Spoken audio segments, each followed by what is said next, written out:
Hello guys, hello students.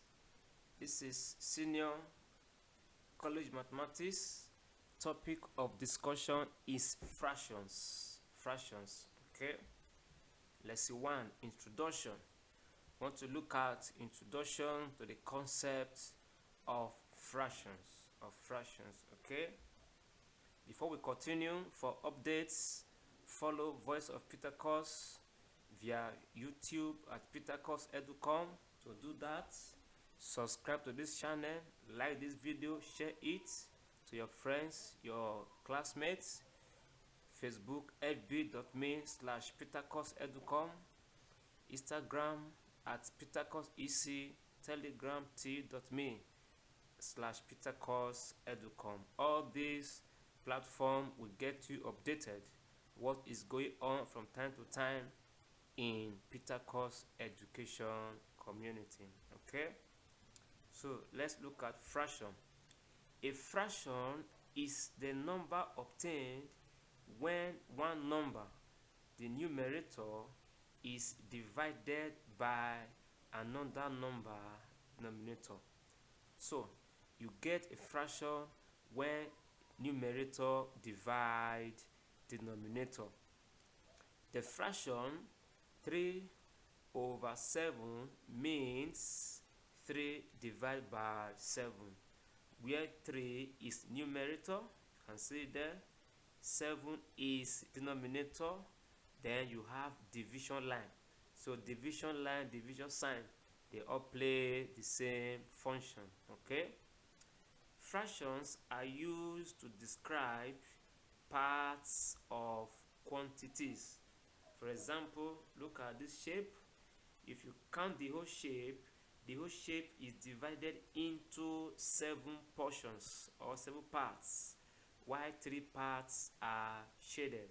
So if you are to write the fraction of the shaded part, it is 3/7. 3 is the part shaded and 7 is all the portions in the shape. Alright, look at these fractions: 3/7, 6/14, 9/21, all represent the same amount. They are equivalent fractions. 3/7 is the simplest form of 9/21. That is, 9/21 in its simplest term is 3/7. In other words, if you divide 9 by 3, you have 3. Divide 21 by 3, you have 7. So fractions you obtain from one another by multiplying the numerator and denominator by a constant number. They are said to be equivalent. Okay, types of fractions. Basically, we have 3 types of fraction. The first one is proper fractions.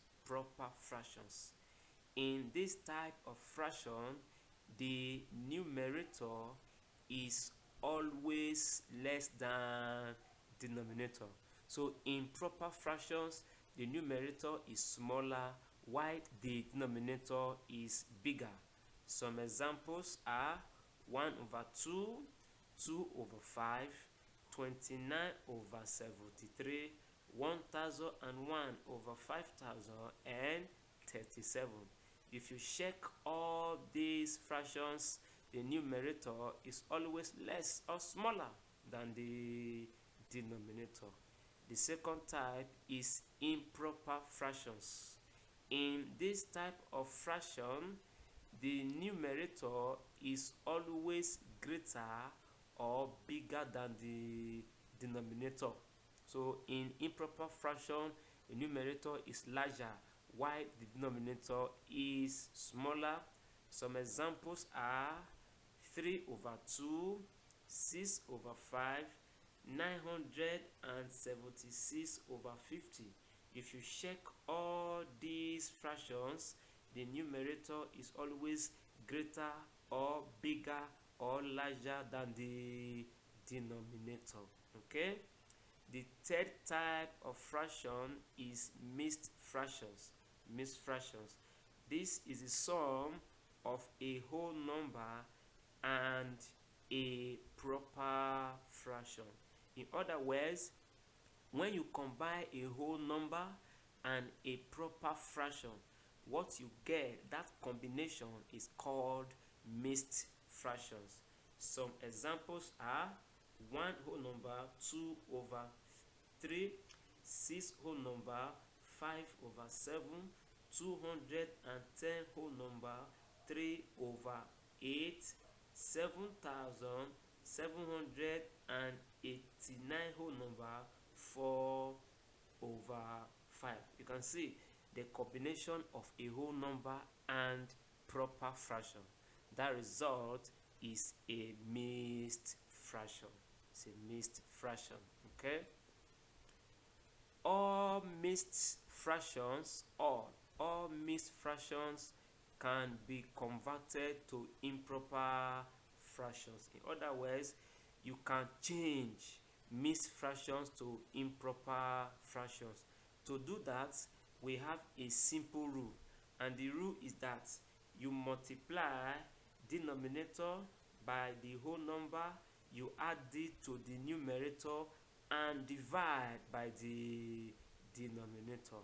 For example, let's convert this mixed fraction to improper fraction. You start by the denominator 7, multiply whole number 6 plus numerator 5 all over denominator 7. See that? So 7 times 6 is 42 plus 5 all over 7. So when you add, you have 47 all over 7. I can see that is an improper fraction because the numerator is bigger or larger or greater than the denominator. Okay. All right. So operations with fractions are addition, subtraction, multiplication, and division. The meaning is fractions can be added, fractions can be subtracted, fractions can be multiplied, and fractions can be divided. To add or subtract fractions, one of the approach is to change to equivalent fractions with a common denominator. Another approach is to find the LCM of the denominators. You either make the denominator the same, that is equivalent fractions, or you find the LCM, that is lowest or least common multiples of the denominators. All right. So the LCM becomes the common denominator. For example, look at this: 3 over 5 plus 1 over 15. If we are using the idea of equivalent fraction, you have to change 5 to 15. And 5 can only be 15 when you multiply it by 3. So you multiply both the numerator and denominator by 3. So that gives 9 over 15. You now have equivalent fraction. So once they are equal like this, denominator, you add the numerator over the common denominator. So you have 10 over 15. The HCF is 5. Divide 10 by 5, you have 2. Divide 15 by 5, you have 3. You have 3. Okay? Look at example 2. 5 over 6 minus 3 over 4. In this approach, you find the LCM. The LCM of 6 and 4 is 12. When you find the LCM, the rule is that you multiply, you divide the LCM by each denominator and your answer times numerator. So 12 divided by 6 is 2. Then you have 2 times 5. You see that? The same 12, the LCM divided by 4 is 3. 3 times 3. When you multiply, you have 10 minus 9 all over 12. That is equal to 1 all over 12. All right. To multiply fractions, multiply numerator by numerator and denominator by denominator. So you don't find LCM or change to equivalent fraction when you are multiplying. You multiply numerator against numerator and denominator against denominator. So what is the example here? 2 over 3 times 4 over 5. So the numerators are 2 and 4 and they are multiplied together. Denominators are 3 and 5 and they are also multiplied together. So at the end you have 8 all over 15. So this is how you add, you subtract and multiply fractions. Okay, all right. End of lesson 1. And the voice of Petakus is saying thank you for taking your precious time to learn and follow this lesson to the end. He's wishing you unlimited success in all your endeavors and pursuit in life and career. Don't forget, watch out for more from the voice of Petakus. He is here to serve you. Okay, if you have any question, any challenge, you can contact the voice of Petakus via this WhatsApp number or send him a mail. Or if you want the complete package of this topic, 7 lessons, if you want it offline, this you don't want to use your to be watching it, that is offline learning, you can also contact him through the WhatsApp number or send a mail, and you will be attended to as soon as possible. All right, before you go, you need to be saved. If you are not saved yet, the only way is to give your life to the Lord Jesus Christ. He is the only one that has the power to save anyone. If you are saved already, I tell you, big congratulations. Live righteously and be prepared. Take care of yourself, stay out of trouble, study your books, and goodbye for now.